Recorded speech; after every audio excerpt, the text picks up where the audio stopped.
चुनरिया की जो सर से वो धीरे धीरे ओढ़नी जे भई तोहर गिरे गिरे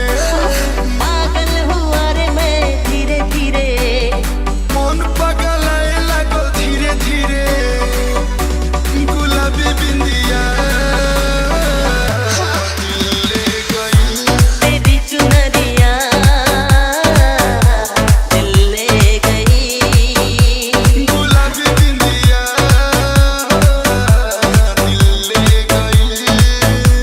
तेरी चुनरिया दिल ले गई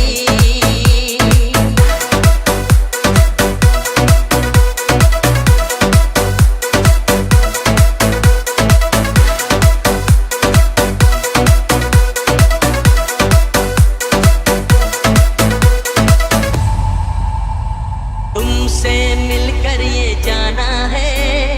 होता क्यों दिल ये दीवाना है तुझे इतना सारा है ला पागल को ये चाहेला तय कर लिया तुम्हें पाना है क्या प्यार है ये दिखाना है मेरे भोले सनम मेरे प्यारे सनम दीवाने सनम अनजाने सनम ये जाने तू हर मीठा की बोलिया हो लगे लगोली जाना पगोलिया हो तू जा दिल कोई सुन ये फिर बोले तेरा कंगना धीरे धीरे पायल तुहार जे छनकल हो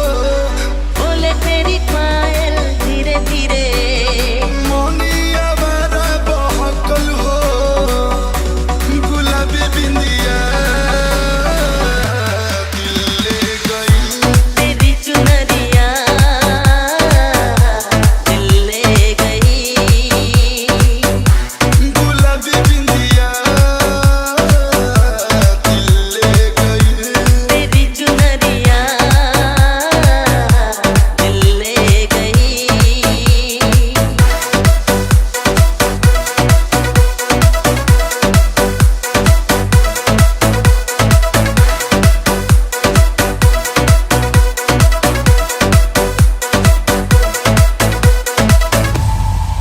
राजा हो तो हर रानी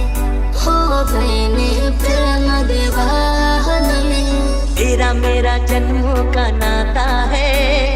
यूं ही नहीं दिल लुभाता है खाई की क्रिया कोनी हम साथ न छूटी सातो जन्म जम जाए के सोने मिल लेके बारात बैंड बाजा हो बोले मेरी धड़कन धीरे धीरे बोले मेरी तड़पन धीरे धीरे